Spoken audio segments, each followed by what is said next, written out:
الذي أنزل السكينة في قلوب المؤمنين أشهد أن لا إله إلا الله وحده لا شريك له الملك الحق المبين وأشهد أن محمدا عبده ورسوله صادق الوعد الأمين اللهم صل وسلم وبارك على محمد وعلى آله وأصحابه أجمعين أما بعد فيا عباد الله أوصيني وإياكم جميعا بتقوى الله فقد فاز المتقون اتقوا الله ويعلمكم الله ومن يتق الله يجعل له مخرجا ويرزقه من حيث لا يحتسب وقال تعالى في محكم تنزيله وبقوله يهتدي المهتدون أعوذ بالله من الشيطان الرجيم بسم الله الرحمن الرحيم إن الذين يتلون كتاب الله وأقاموا الصلاة وأنفقوا مما رزقناهم سرا وعلانية يرجون تجارة لن تبور صدق الله العظيم. Sidang jamaah Jumat yang dimuliakan Allah, marilah selalu kita mengingat Allah atas segala nikmat yang telah Allah berikan kepada kita sehingga kita masih bisa melaksanakan ibadah, melaksanakan perintah Allah Subhanahu wa taala. Tidak ada daya bagi manusia ketika Allah mencabut segala nikmat. Hanya nikmat, satu nikmat saja Allah cabut, sedikit nikmat saja Allah cabut, maka sangatlah rugi kita jamaah Allah sekalian. Maka Allah Subhanahu wa taala sangat marah kepada mereka orang-orang yang sombong, orang-orang yang congkak, orang-orang yang angkuh, yang melakukan segala sesuatu bukan karena Allah. Mereka mengaku sukses dalam kehidupannya seakan-akan tidak ada campur tangan Allah di dalamnya. Maka kita lihat bagaimana banyak contoh Allah hancurkan mereka. Apa kurangnya Fir'aun, kekuatan yang dia miliki, kekuasaan yang dia miliki, namun Allah hancurkan dia. Begitu banyak harta yang dia miliki juga Allah hancurkan. Qarun, orang yang begitu kaya sehingga hartanya disebutkan dalam Al-Quran, misalkan kunci gudangnya itu tidak bisa diangkat oleh satu orang, begitu banyak hartanya, namun Allah tenggelamkan jamaah Allah sekalian. Maka tidak ada yang kita sombongkan di atas muka bumi ini kecuali atas kekuasaan Allah. Salawat beserta salam selalu juga kita bacakan, kita hadiahkan, kita niatkan kepada baginda Rasulullah sallallahu alaihi wasallam. Seraya kita berdoa jamaah yang hadir di masjid yang mulia ini kelak diberikan syafaat di yaumil mahsyar oleh Nabi kita Muhammad sallallahu alaihi wasallam. Sidang jamaah yang dimuliakan Allah, ada 3 perkara yang disebutkan dalam Al-Quran surah Fatir ayat 29, yang mana hal ini menjadi suatu perniagaan yang tidak pernah rugi apabila umat Muhammad melakukannya. Namun kadangkala kita yang namanya manusia selalu lupa akan ini. Apalagi kita jarang mengkaji hal-hal yang menguntungkan kita secara akhirat. Karena pada saat ini orang sangat mudah mencari yang untung hanya untuk duniawi. Kalau ada perkara-perkara duniawi yang berbau untung, maka sangat mudah sekali. Segala cara akan dia lakukan. Namun pernahkah kita mengkaji amalan-amalan, perbuatan-perbuatan yang ini sehari-hari kita lakukan dan itu tidak akan pernah rugi kita lakukan? Bahkan Al-Quran menyebutkannya.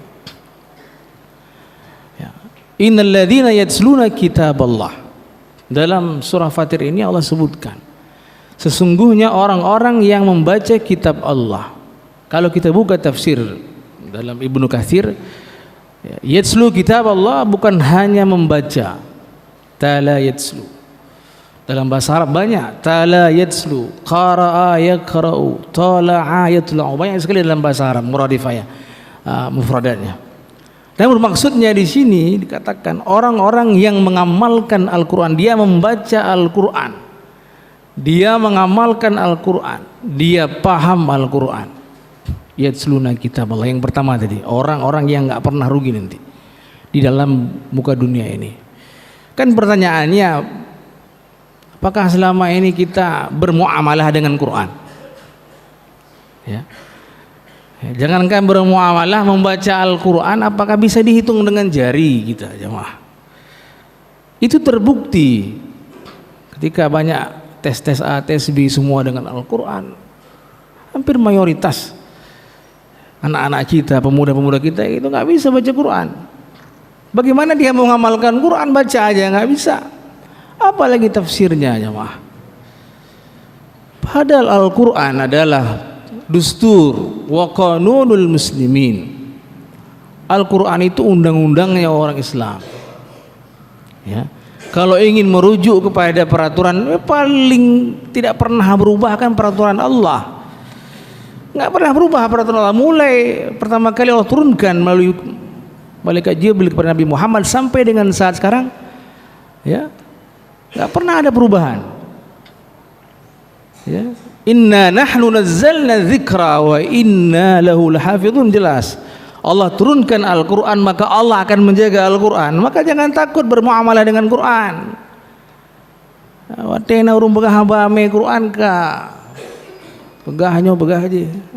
Ya, ketika ada orang yang ingin mengamalkan Quran, kita lihat di kantor, di mana-mana, dia cuma artinya mengamalkan Quran apa? Dia mengatakan yang hak, mengatakan yang benar yang dia lakukan, yang dia ketahui, tapi ditolak. Begitu juga di masyarakat kita lihat demikian. Nah, maka bagaimana cara kita, jemaah, agar semua kita mendapat untung dari Al-Quran ini? Ya. Maka dalam literatur para ulama ada dikatakan bagaimana orang yang sering bermuamalah dengan Quran. Yang pertama, keuntungannya adalah safa'uz zihni. Orang yang sering baca Quran, orang yang bermuamalah dengan Quran, maka dia akan jernih pikirannya. Kita lihat banyak contoh sudah itu, ya. Apalagi anak kita, ya, kita carikan pengajian, ya. Kenapa orang semangat memberikan anak kita untuk menjadi di les A, les B, bayarannya sampai ratusan ribu? Berani orang tua menghabiskan uang. Tapi kalau untuk Al-Quran, coba mana berani? Kalau perlu nggak bayar lagi. Ya. Nah, ini yang kita lihat selama ini, yang kekurangan kita. Tapi kalau kita lihat apa yang disebutkan oleh para ulama, safa'uz zihn, orang yang selalu bermuamalah dengan Al-Quran, maka dia jernih pikirannya. Nah, kalau pimpinan kita di kantor, pimpinan kita di mana-mana itu dia paham Al-Quran, maka semua tindakannya pasti akan jernih, nggak akan pernah merugikan orang. Itu kan satu manfaat bagi kita. Nah, ya, karena apa yang dia lakukan itu standarnya adalah perintah Allah dan larangan Allah, itu standarnya. Tapi kalau standarnya syaitan, ya, standarnya perbuatan lain yang melanggar perintah Allah, maka nggak akan ada manfaat dia. Nah, maka safa'uz zihn sangat tepat sekali. Orang-orang yang bermuamalah dengan Quran, maka dia akan jernih pikirannya. Nah, kemudian yang kedua, para ulama juga mengatakan quwwatuz dzakirah. Orang yang menghafal Quran, membaca Al-Quran, orang yang bermuamalah Quran, maka dia akan kuat ingatannya. Nah, itu sudah banyak bukti anak-anak kita, Bapak dan Ibu yang dimuliakan Allah sekalian. Kalau kita berikan ke tempat Al-Quran, ke penghafal Quran, maka jangan takut dia nggak bisa menghafal pelajaran-pelajaran yang lainnya. Karena orang yang menghafal Quran sudah jelas kuat taknya. Karena yang dia hafal adalah kalamullah, kalam yang suci. Maka beda kalau kita menghafal yang lain, bahasa A, bahasa B. Tapi kalau kita menghafal Quran, anak-anak kita menghafal Quran, maka sudah diyakinkan, kita yakin dia sudah kuat ingatannya, kuat pikirannya. Begitu juga dengan orang yang tua. Kita lihat, jangankan menghafal Quran, orang-orang tua kita zaman dahulu yang selalu membaca Al-Quran, bermuamalah dengan Quran, kita lihat pasti kuat ingatannya, nggak akan pikun dia. Terbukti. Urung cik nanya jamun. Di manasa kebaca Al-Quran, leh mughrib kebaca Quran. Ya bet leh mughribnya adalah memang sudah budaya Aceh. Lain-lain. Tapi you know kagak ada kan. Ya. Baca Quran setelah maghrib di manasa itu adalah memang budaya kita. Yang kita bilang syariat dulu memang budaya kita jemaah. Dimulakan Allah orang-orang tua kita, maka kita lihat orang tua kita di kampung masih segar ingatan mereka, tidak pikun dia. Tapi orang yang selalu bermuamalah dengan duniawi ini, baca Quran, baca ini semuanya, coba kita lihat. Kalau Quran jelas yang disampaikan itu hak. Tapi kalau kita baca Quran, ya, yang paling banyak gosip, dan itu akan membuat pikiran negatif selalu dalam otak kita. Semua yang ada kita lihat. Ya, gara-gara A orang berantem, gara-gara baca WA orang berantem, gara-gara baca Facebook orang berantem.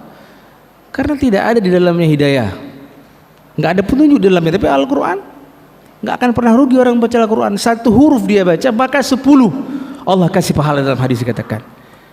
Tapi kita baca Quran, satu huruf kita baca dosa kita karena ada gosip di dalamnya. Kan jauh perbedaannya jemaah. Maka nggak akan pernah ingatan kita kuat, pikiran kita jernih, selalu dalam emosi. Pulang ke rumah marah-marah, habis baca Quran, habis baca berita, pulang ke rumah marah-marah, sasarannya anak, sasarannya istri, sasarannya pembantu sebagainya. Itu kenapa? Karena pikirannya nggak jernih. Ya, jamaah bukan Allah sekalian. Ya, maka dikatakan oleh Allah, innal ladzina yatluna kitab Allah. Pertama, orang yang baca Quran, maka nggak akan pernah rugi dia. Nah, kemudian yang ketiga kata para ulama di sini, ya, hatinya tenang.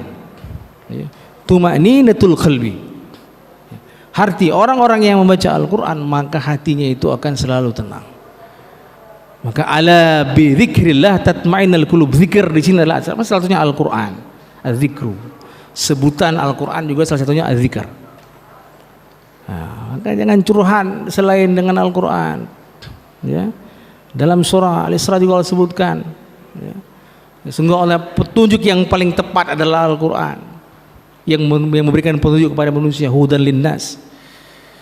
Ya, tapi sekarang sudah terbalik semuanya itu karena kita tidak terbiasa dengan Al-Quran ini. Hanya setahun sekali waktu bulan Ramadan orang semangat membaca Al-Quran. Di mana-mana habis sholat, habis semua, sampai kayaknya kalau nggak tamat 30 juz itu nggak sah puasanya. Kan gitu kita lihat. Dia nggak tahu yang dia baca apa. Ya, karena bacanya seperti membaca orang dikejar, ya, sama targetnya itu 30 juz, ya, tapi dia nggak paham Al-Quran. Nah, maka jemaah bukan Allah sekalian, kalau ingin hati kita tenang dalam keadaan seperti sekarang ini, ya, semua harut paut ini, ya, suhu politik sudah mulai memanas, jangan nggak usah pikir itu. Kalau orang kembali kepada Al-Quran, aman semuanya, ya, tidak akan ada terjadi ya huru hara sana sini, karena orang, ya, karena kita seorang mukmin punya petunjuk yang sangat kuat sekali Allah berikan kepada kita, yaitu Al-Quran. Jamaah bukan Allah sekalian. Kemudian yang kedua, dalam Al-Quran dikatakan suatu perbuatan dan perniagaan yang nggak pernah rugi dilakukan oleh umat Muhammad adalah wa aqamus salata. Orang yang mendirikan salat. Nah, pertanyaannya, salat yang bagaimana? Allah dijawab oleh Nabi kita Muhammad, ya, dalam hadisnya, ma mimri'in muslim tahduru salatan maktubah. Ya, mereka orang-orang muslim yang datang, ya, melaksanakan salat yang wajib, ya, fayuhsinu wudu'aha, mereka memperbaiki wudu'nya. Ingat, maka salat yang dikatakan orang-orang yang salat yang diterima oleh Allah Subhanahu wa taala, ya, mereka yang tidak pernah rugi mendirikan salat. Yang pertama, fayuhsinu wudu', mereka memperbaiki wudu'nya, ya, wa khusyu'aha, dan kemudian khusyuknya. Nah, jadi untungnya jamaah Allah sekalian, ketika kita mendirikan salat, kita paham, ya, apa makna dari salat yang pertama.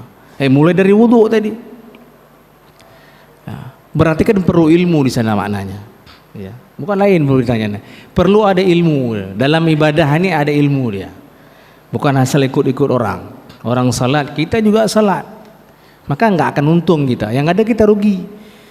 Ya, kita rukuk sujud terus setiap hari, tapi kita nggak pernah belajar. Apa? Ya. Kenapa kita harus takbiratul ihram? Kenapa kita harus tumakninah dalam salat? Harus tenang, kenapa? Kenapa kita rukuk? Semuanya ada diajarkan dalam fikih. Nah, itulah pentingnya ilmu pengetahuan di sini. Maka dikatakan orang-orang yang mendirikan salat. Ya. Maka para ulama menyimpulkan ketika salat itu benar, Al-Quran disebutkan wa aqimis salata innas salata tanha 'anil fahsya'i wal munkar. Itu dia korelasinya. Kenapa ada orang yang berbuat keji mungkar, sembahyang diurut, tapi masih begini akonya? Kenapa? Tadi. Ya. Mungkin ada syarat yang terhalang di sana. Nah, itu perlu kita perbaiki jemaah Allah sekalian. Masih ada bermaksiat. Saya lihat Bapak A sering ke masjid, tapi kenapa juga? Itu juga sering ke sana juga misalnya. Nah, berarti ada yang sesuatu yang menghalang salat kita. Auzubillah min dzalik. Maka kita bermunajat kepada Allah. Ya, artinya kita terus belajar. Apa wudu kita sudah benar? Apa khusyuk kita ada? Ya, apa syarat-syarat salat kita tahu? Nah, apalagi bagi anak-anak kita saat sekarang jamaah Allah sekalian, ya, yang hanya dikejar pelajaran dunia saja, tapi akhiratnya salat, dia salat tetap ke masjid, tapi ribut di masjid, nggak tahu dia makna bagaimana orang ketika ke masjid. Itu kan tugas kita semua jamaah, ya, mulai dari kecil mereka.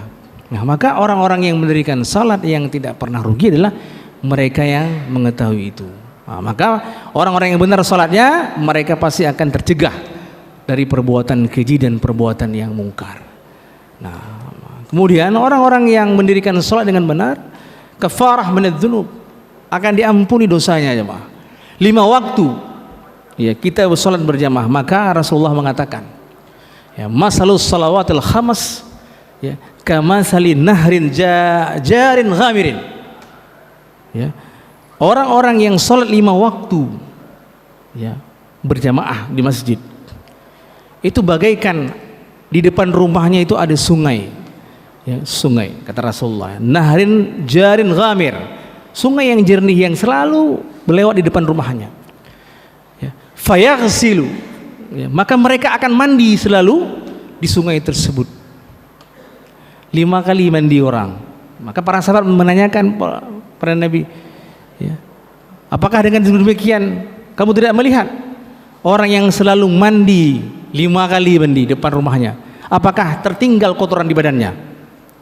Pasti jawabannya tidak para jamaah. Begitulah untungnya orang yang salat 5 waktu dan berjamaah di masjid. Nah, jadi tidak ada sedikit pun kerugian bagi kita.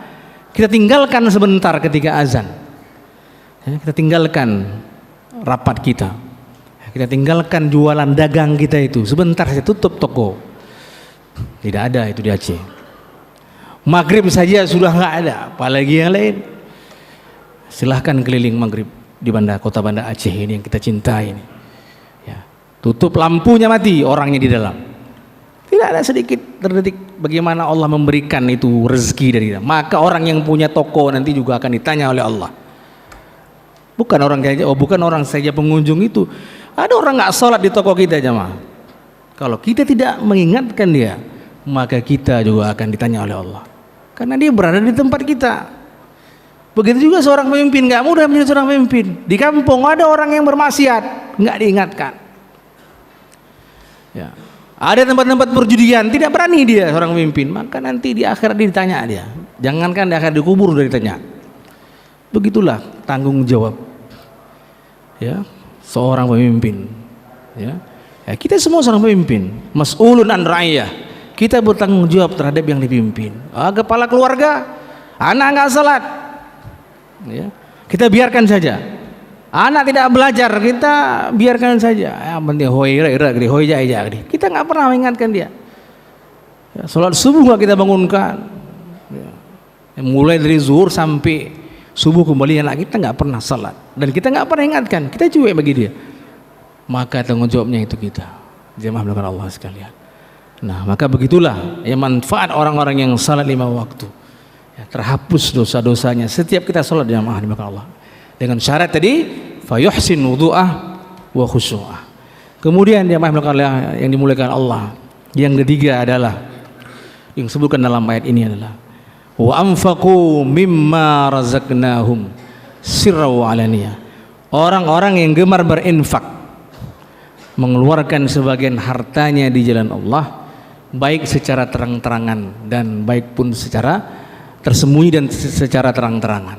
Nah, maka orang yang gemar bersedekah, ya, boleh dengan terang-terangan dalam ayat ini. Artinya apa? Jangan sampai ada timbul ria juga di dalam hatinya. Tapi sebagian kita kadang-kadang ada kejadian misalnya ketika tidak dipancing orang marah, sangat ada orang kaya kalau nggak dipancing sedikit nggak pernah mau mengeluarkan. Nah, makanya perlu ada pembelajaran di dalam berinfak ini. Ya, kita berikan, ya, diumumkan di masjid, sering diumumkan misalnya wakaf si A sekian boleh, tidak masalah. Siran. Ya, kalau tidak ingin diumumkan ya kita kasih tahu sama panitia, tidak ada masalah. Karena dalam ayat dikatakan siran walani. Apa manfaatnya? Sehingga Allah juga menyebutkan dalam ayat ini, disebutkan dalam tafsir. Ya, setidaknya ada 3 manfaat. Ya, orang-orang yang selalu gemar berinfak, maka jangan takut. Apa kami orang miskin, kan kami nggak ada harta. Berinfak itu bukan dari segi banyak jumlahnya, tapi bagaimana seseorang itu ikhlas dalam mengeluarkan hartanya. Ya, 1000 juga boleh. Ya, kita punya uang 500 perak juga tidak masalah. Nah, maka disebutkan ya dalam sebuah hadis Rasulullah SAW, ya, orang yang berinfak itu, bersedekah, yang pertama adalah sababun, ya, li ilaj, ya. Orang yang berinfak itu dia sebab untuk sembuh daripada penyakitnya. Sababun li ilajil amrad, ya, yang pertama. Orang yang gemar memberkah. Maka kalau kita lihat sekarang ada juga orang ketika dia penyakitnya sudah tidak bisa pergi kemana-mana, udah dokter bilang, tapi dia infakkan hartanya. Kita lihat pernah ada kejadian seperti itu. Ya, kenapa disebutkan di sana? Ya, bukan hanya tutfi'ul bala wa sababun li'ilajil amrad. Ada juga faedahnya yang pertama, bisa memadamkan bala Allah, amarah Allah pada kita. Ya, maka begitu banyak orang-orang yang bersedekah kita lihat sekarang, alhamdulillah, di mana-mana. Ya, ketika ada saudara-saudara kita yang mengalami kebanjiran, ya, kemudian musibah lainnya, kita meniatkan itu, mungkin itu ada bala Allah.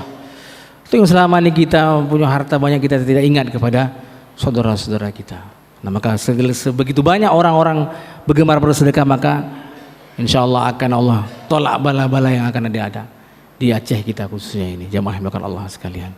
Nah, kemudian orang yang bergemar berinfak juga dikatakan ziyadah wa tanmiyatul amwal.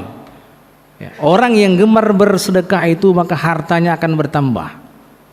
Tanmiyah itu berkembang. Maka tidak heran kalau kita lihat kenapa si A itu dia usahanya selalu berkembang, padahal dia selalu mengeluarkan zakat. Kita lihat dia berkampung.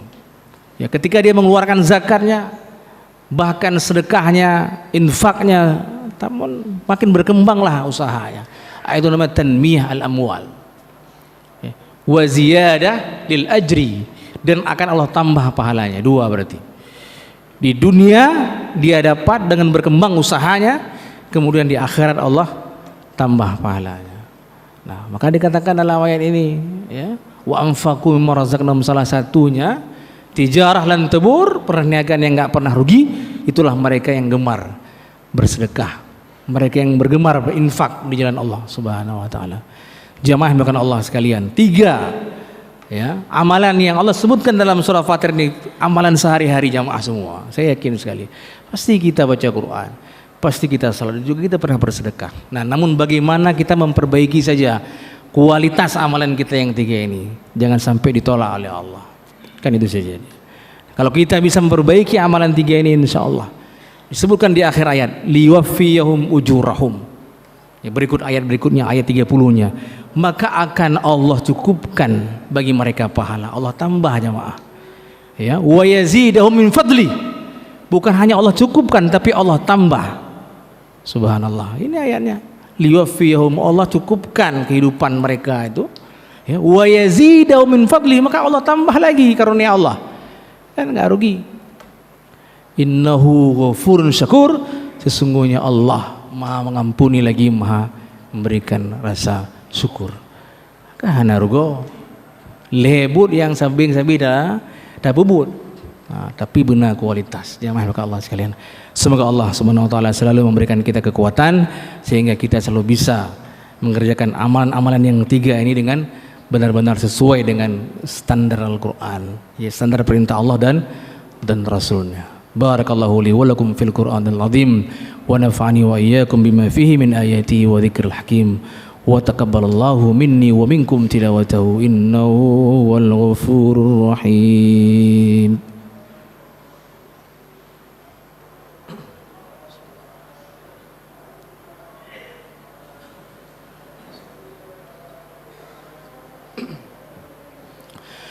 Alhamdulillah wa kafa billahi shahida.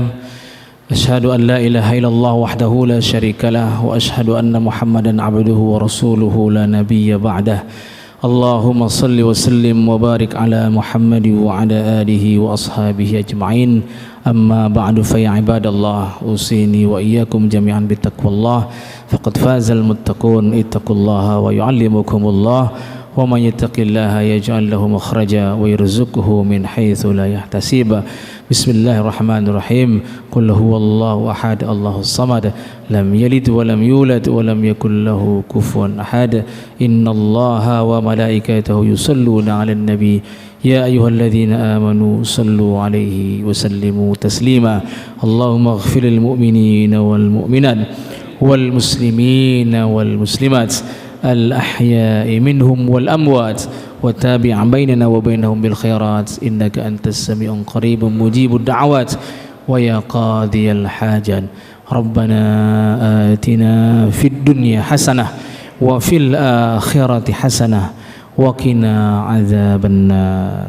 عباد الله إن الله يأمر بالعدل والإحسان وإيتاء ذي القربى وينهى عن الفحشاء والمنكر والبغي يعظكم لعلكم تذكرون واذكروا الله يذكركم واشكروه على نعمه يزدكم ولذكر الله أكبر والله يعلم ما تصنعون. أقيم الصلاة.